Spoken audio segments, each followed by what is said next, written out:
On Monday morning, the air in the office was thick with tension, sharp and electric, like the charge before a summer storm. Whispers floated over cubicles like smoke, and heads dropped hurriedly whenever I walked by. No one needed to explain. I already knew. I had been there Saturday night at the concert. Front and center. The energy of 20,000 strangers thrummed around me as the giant screen flickered above the stage. That's when it happened. Caught in high definition for the world to see, Martin Ellis, CEO of Horizon Analytics, and Tamara Reed, our HR director, locked in an embrace under the Kiss Cam spotlight. It should have been funny. Instead, the entire stadium let out a collective gasp. Both of them married, but not to each other. By dawn the next day, the video had gone viral. Clients, stakeholders, even board members had seen it. By Monday morning, Martin Ellis was out for blood. I was still logging into my workstation when I heard it. "Kira. My office. Now." His voice cracked like a whip, silencing the entire floor. Heads turned. A few coworkers flinched. I calmly straightened my blazer and stood, feeling every eye follow me as I walked to the lion's den. Inside his office, the door shut behind me with a sharp click. Martin was already pacing, rage simmering just beneath the surface. He slammed a folder onto his desk. His eyes locked onto mine, sharp and accusing. "You arranged this," he hissed. I blinked, keeping my face unreadable. "I'm sorry. The concert. The seats. The timing. You set us up. You made sure we ended up on that camera." And now he shoved a paper across the desk. "You're being held accountable." It was a termination letter. My name already printed at the top. I picked it up, eyes scanning the lines like I'd read them 1,000 times. Grounds for immediate dismissal. Breach of trust. Conflict of interest. But my heart didn't race. My hands didn't tremble. I simply looked up and met his gaze. "I understand." A flicker crossed his face, surprise, perhaps. Disappointment that I wasn't groveling. "You'll be escorted out in 20 minutes. Hand over your badge, phone, and laptop before you go." I nodded once. Of course. I didn't return to my desk. I didn't say goodbye. I walked straight to the elevator. As the doors closed, my personal phone buzzed in my pocket. "Claire, marketing director, is it true? You're out?" "Me, looks like it." But this wasn't just about a Saturday night scandal. It never was. I had known about Martin's affairs for over 2 years. Tamara wasn't the first. Not even close. I had tracked every breadcrumb, email threads, 2 a.m. calendar invites, expense receipts that didn't add up. I never said a word. Not until now. Because the affairs were just the surface. Hidden behind them were payouts to silence whistleblowers. Fake invoices to inflate quarterly revenue. Vendor kickbacks masked as consulting fees. Financial misconduct woven so deep into the company's ledgers it would take forensic accountants months to unwind. I hadn't been quiet because I was afraid. I'd been waiting. 20 minutes later, I handed my badge and work phone to the security guard waiting at the front desk. He gave me a sympathetic look. "Sorry, Kira. Orders from the top." I smiled softly. No hard feelings. Stepping into the warm summer air, I took a deep breath and pulled out my personal phone. Scrolling through the folders I'd kept locked away, I opened a master file. Everything was there: screenshots, wire transfers, travel logs, timestamps. Neatly categorized. Impeccably organized. Martin thought firing me would silence me. What he didn't know was that this was never about keeping a job. This was about exposing the truth. By noon, I was seated at a quiet downtown cafe, my untouched coffee growing cold. Across from me sat David Chin, Horizon's chief compliance officer. His eyes darted nervously as he leaned forward. "You said this was urgent." I slid a flash drive across the table. "Let's talk about Martin Ellis and what you'll need to do before the board finds out what's really been happening." David hesitated, hand trembling slightly as he picked it up. He studied it like it might explode. "Kira, this is serious." "It's all there," I said calmly. "Originals, timestamps, transactions, emails, internal approvals. Everything." He exhaled, rubbing the bridge of his nose. "I can't make any promises." You don't have to, I replied gently. I already sent it to legal. And to the board chair. This meeting is just a courtesy. His eyes widened. You what? This isn't a warning. It's a reckoning. David Chin closed his eyes. He wasn't a bad man, just careful. He'd made a career out of towing the line, never asking too many questions. But now he was realizing just how unstable the ground beneath him really was. I assume you have a plan? I do, I answered, unwavering. And it begins with the board understanding exactly who they've trusted with this company. By Tuesday morning, the ripple had turned into a wave. I wasn't in the building, of course. I was persona non grata now. But I didn't need to be there to feel the shift. At 9:12 a.m., Claire from marketing texted. Emergency board meeting called. No agenda. Martin looks pale. I allowed myself a small, quiet smile. Because I knew why. Late Monday night, I had sent a detailed report to Horizon's board chair, Ella Lehner-Price. She wasn't your average corporate figurehead. Before joining the board, she'd built her legacy prosecuting high-profile corporate fraud. Ruthless. Unflinching. Respected. I didn't just send her documents. I sent evidence. Fabricated invoices. Manipulated revenue statements. Confidential settlements. Names. Dates. Numbers. A trail too precise to deny. This wasn't revenge. Not yet. This was justice in motion. Martin Ellis thought he could bury me under a stack of HR paperwork. But he'd forgotten one thing. I wasn't the one with something to hide. He was. And now, the people with power were about to learn the truth he'd fought so hard to keep buried. And I would be watching, calm, collected, from the outside. Because sometimes, the best place to rebuild is from the ashes you didn't set. But knew were coming. Along with the evidence I sent to Horizon's board chair, I'd included a simple, professional cover note. As a former Horizon employee, I believe it is my ethical duty to disclose this information to the board. Please find attached evidence of repeated unethical and potentially illegal conduct by CEO Martin Ellis. I am available for questions. At exactly 10:04 a.m., I received an email from Ella Lehner-Price herself. Short. Measured. To the point. Kira. Thank you for bringing this to our attention. We are reviewing the materials. Please expect a follow-up by the end of the week. Regards. Ella Lehner. I read it twice before gently closing my laptop. The wheels were turning. But I wasn't done. That afternoon, I reached out to two former colleagues, both from the finance department, both silently disillusioned by Martin's manipulation of the books. They had seen it. They had lived it. And they had been waiting for someone to take the first step.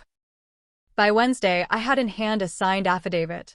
It detailed how Martin had personally pressured them to adjust quarterly forecasts, hiding underperformance just long enough to sway investors. Later that day, Claire messaged again.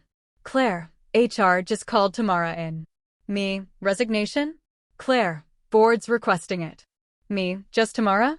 Claire, for now. Winking face. Her emoji made me smile, but I knew better than to celebrate early.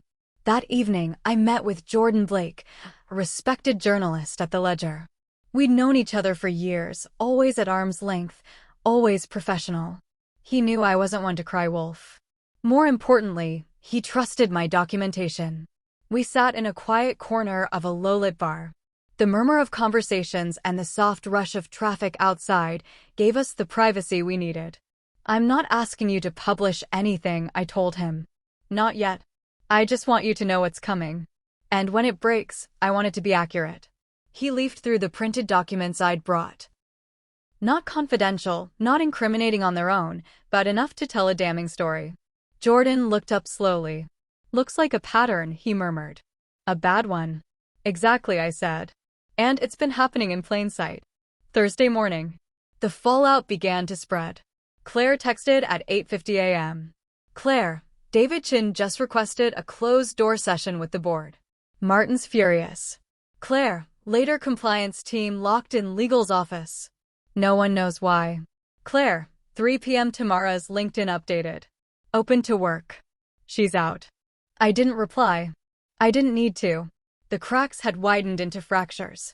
The foundation was beginning to give. But I knew Martin. He wouldn't go quietly. He'd blame everyone else first, deny everything, accuse others of betrayal, threaten lawsuits. So that night, I took the next step. I drafted one final email. Subject: Formal request for whistleblower protection. Recipient: Ella Lehner Price, Board Chair. Attachment: Signed legal statement prepared by counsel. I had anticipated this moment. My documentation was airtight. My counsel had reviewed every word, every file, every digital trace. I hit send. Then I sat back in my chair and exhaled. The board was watching. The press was circling. And Martin Ellis? He was running out of places to hide. Friday morning. He made his move. At exactly 8:17 a.m., my phone buzzed. A cease and desist letter. From Dawson and Harlow LLP, the firm Martin kept on retainer. Cease any and all defamatory statements regarding Mr. Ellis. Unauthorized use of confidential company information. Further action will be pursued if this matter is not resolved immediately. 2 pages of legal jargon intended to shake me. It didn't work. I forwarded it to my attorney, Renee Collins, with a single note. Expected this. Your move. By 9:30, she replied. Standard intimidation tactic. No merit. Drafting response. I smiled. Renee wasn't just any attorney. She was one of the best in the country for corporate whistleblower defense. I'd contacted her weeks ago, long before this exploded. She had coached me through every step, what to record, how to protect evidence, and what protocols to follow. She was the reason every file I held was time-stamped, traceable, and encrypted. I hadn't walked into this blindly. At 10:12 a.m., another message from Claire. Claire, big blow-up in exec conference room. Martin stormed out. Eleanor called a board-only meeting after. 11:45 a.m. They're doing a forensic audit on Martin's accounts. That's gotta be bad. Me, it is. They were about to find it. Or rather, what wasn't there. 3 months ago, I had quietly uncovered one of Martin's more sophisticated schemes, Harper Consulting.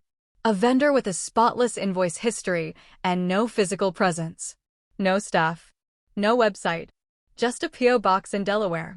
2 fake invoices. 6-figure payouts. The shell company didn't even pretend to operate.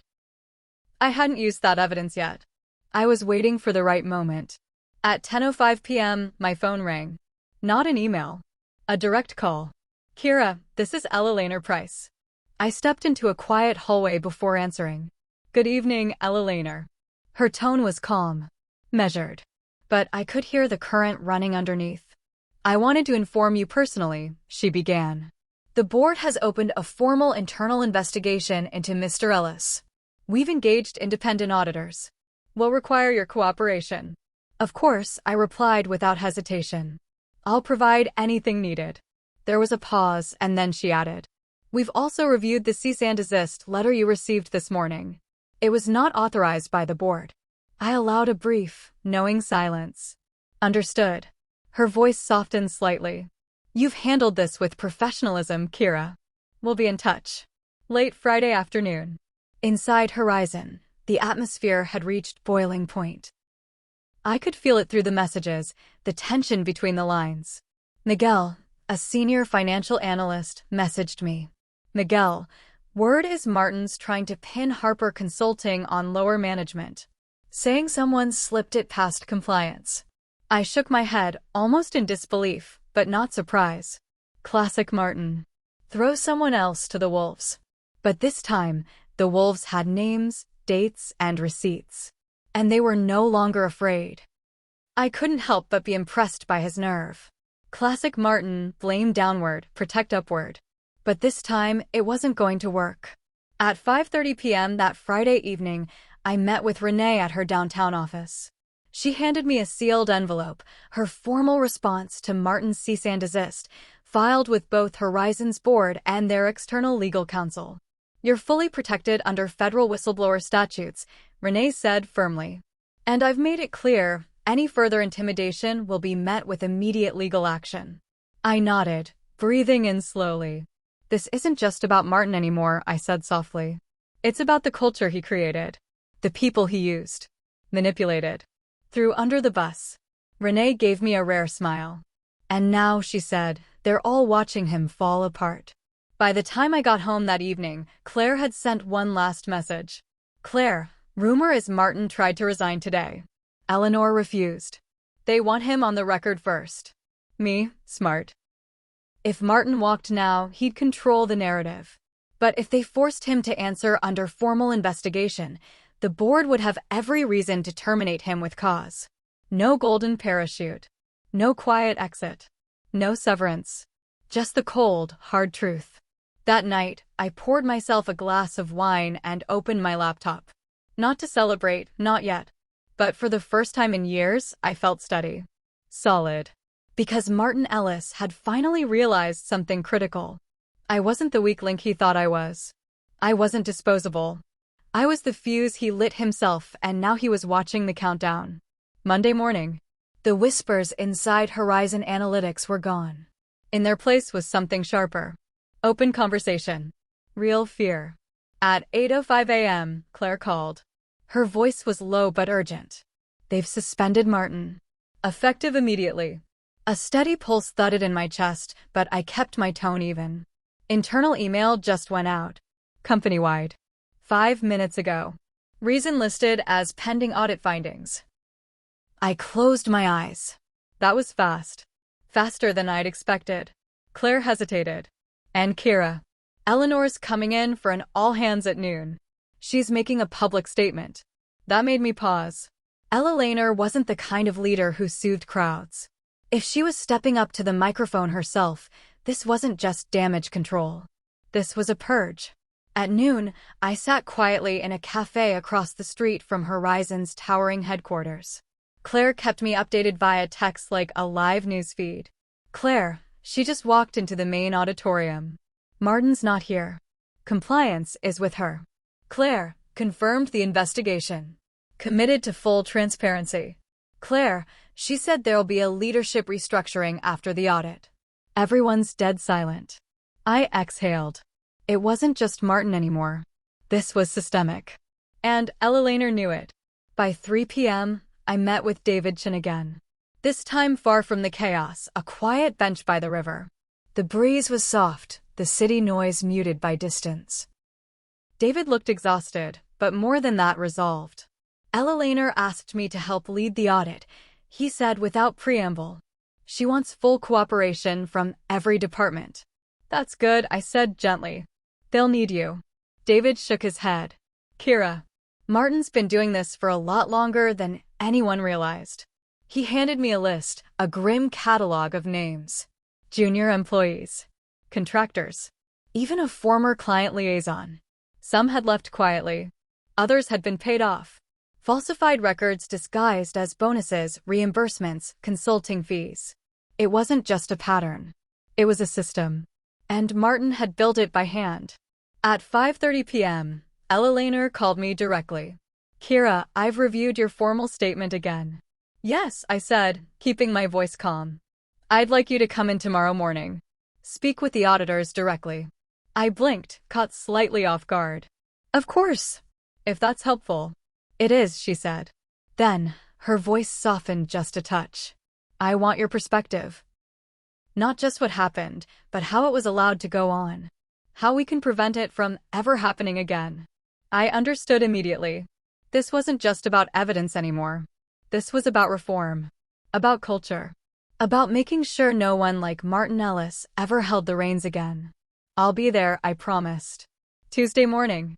By the next day, Martin Ellis was a ghost inside Horizon Analytics. His name had vanished from the executive directory. His office access revoked. Claire texted at 10 a.m. Claire, they walked him out this morning. With security. Didn't say a word. Just gone. I didn't celebrate. Not because I wasn't relieved. But because I knew better. People like Martin didn't go quietly. They waited. They planned. And sometimes, they returned in new disguises. At 11 a.m., I sat in a glass-walled conference room with Horizon's external auditors. Ironically, the same room where Martin had once tried to fire me. Now, I was here by invitation. I presented everything. Every discrepancy, every email, every falsified expense report. I laid it out with precision. Not just what happened, but how. And why. How Tamara had helped shift payout structures. How employees were manipulated into silence. How red flags had been ignored again and again by leadership that didn't want to rock the boat. The auditors didn't interrupt. They took notes.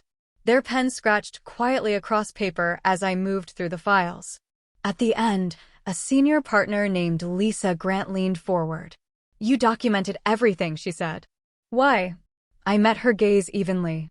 "Because I knew one day I'd need to prove it." She nodded slowly, with something close to respect. As I stepped into the hallway, I passed Ella Lehner.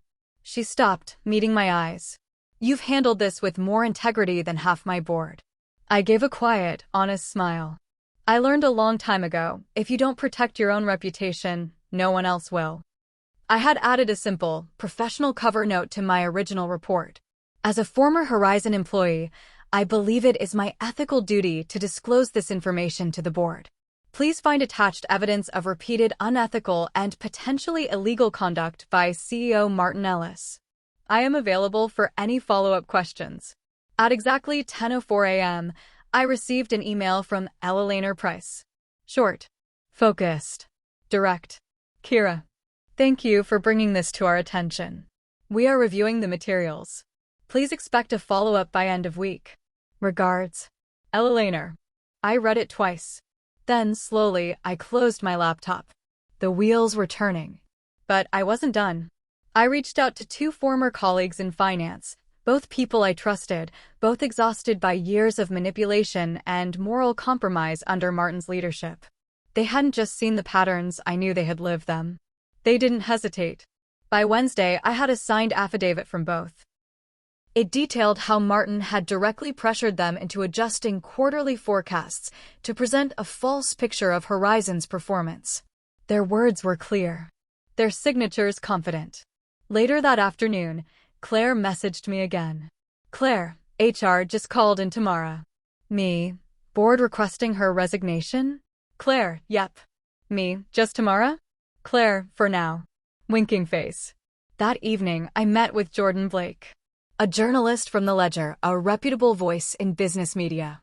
We'd known each other professionally for years. Jordan was sharp, skeptical, and most importantly, trusted my documentation.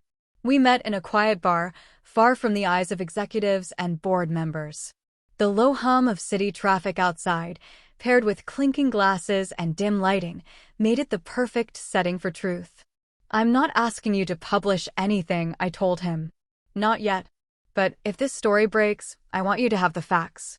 I want it to be accurate." Jordan sifted through the documents I brought. Not the confidential ones, not yet, but enough to build a framework of truth. He scanned a few pages, pausing midway through one. "Looks like a pattern," he said, voice low. "A bad one." "Exactly."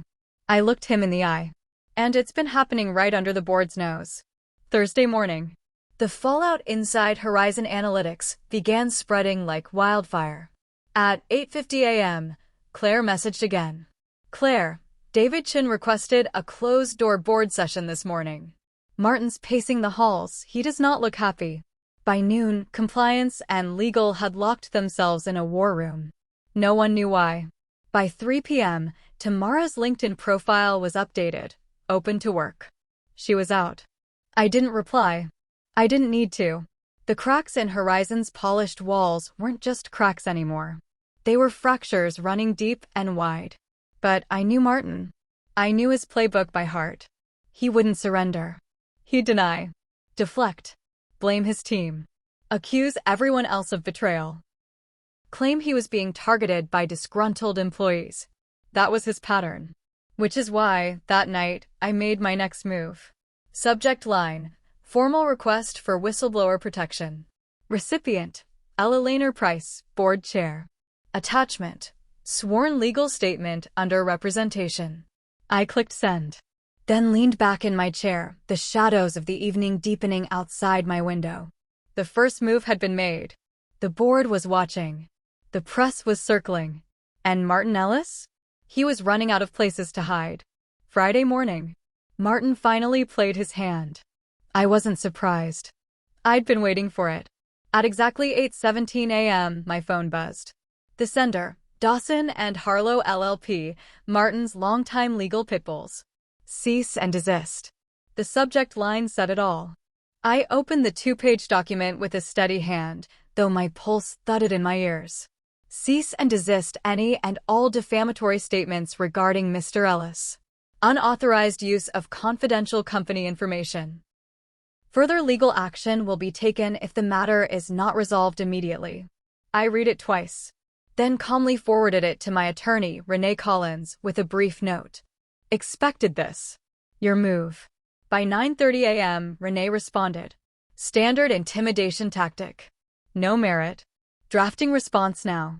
I smiled. Renee wasn't just any lawyer, she specialized in corporate whistleblower cases. I'd retained her weeks earlier, anticipating a storm. She had been the reason I documented everything so precisely. Every email archived. Every screenshot timestamped. Every financial document encrypted and secured. I wasn't naive. Martin's threats were expected. But so was my preparation. At 10:12 a.m., Claire sent another update. Claire, big blow-up in the exec conference room. Martin stormed out. Claire, Eleanor just called for a board-only meeting at 11:45. Claire, they're doing a forensic audit on Martin's accounts. Me, that's going to be bad. Because I already knew what they'd find. Or rather, what they wouldn't. 3 months ago, I had quietly discovered a shell vendor account called Harper Consulting. On paper, it looked legitimate. In reality, it was a ghost, no staff, no office, just 2 forged invoices and a P.O. box in Delaware. Martin had funneled funds through it for months, maybe years. I hadn't used that evidence yet.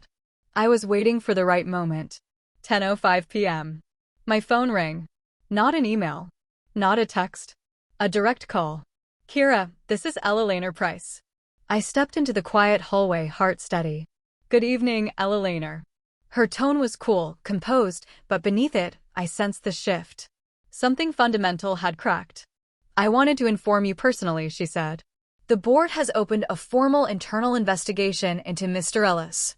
Independent auditors have been engaged. We will need your full cooperation.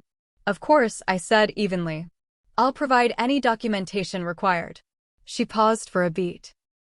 And for the record, she added, the cease and desist you received this morning was not authorized by the board. I allowed a pause of my own. Understood. There was a brief softening in her voice, almost imperceptible.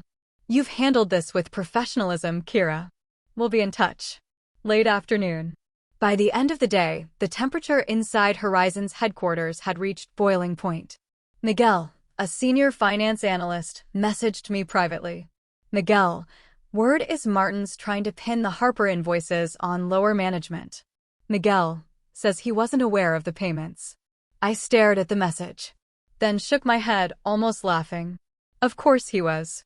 When the walls closed in, Martin didn't just run, he pointed fingers at the people who had followed his orders. But this time, the evidence didn't point away from him. It pointed straight through. I shook my head slowly. Not yet. Claire exhaled and folded her hands on the table. Her expression was gentle, but unwavering. You'd be good at it, Kira, she said. Better than anyone they could bring in. I didn't smile. I didn't disagree. I know, I replied, without pride, just quiet certainty. She tilted her head. But I hesitated, taking in a slow breath.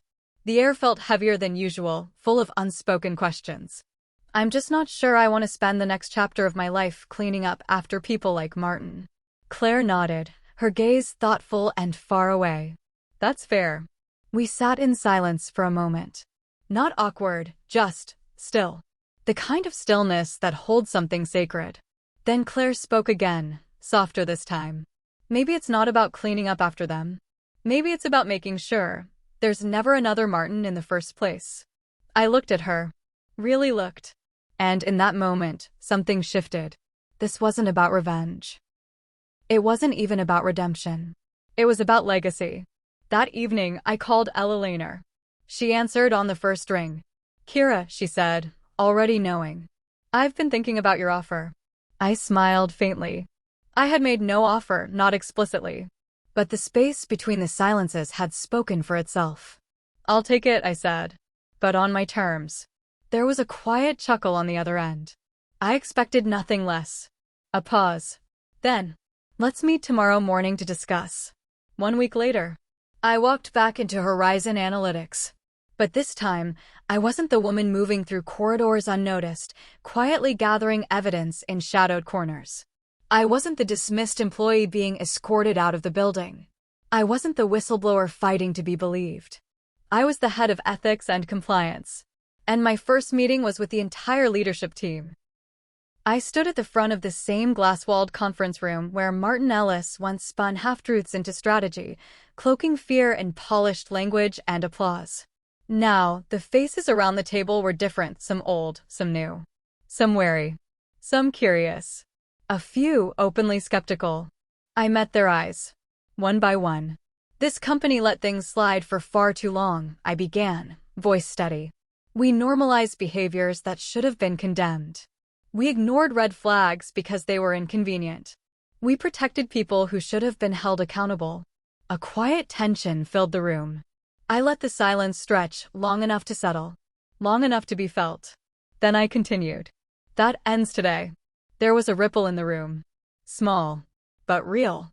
"We are not here to patch holes and move on. We're here to rebuild trust from the ground up.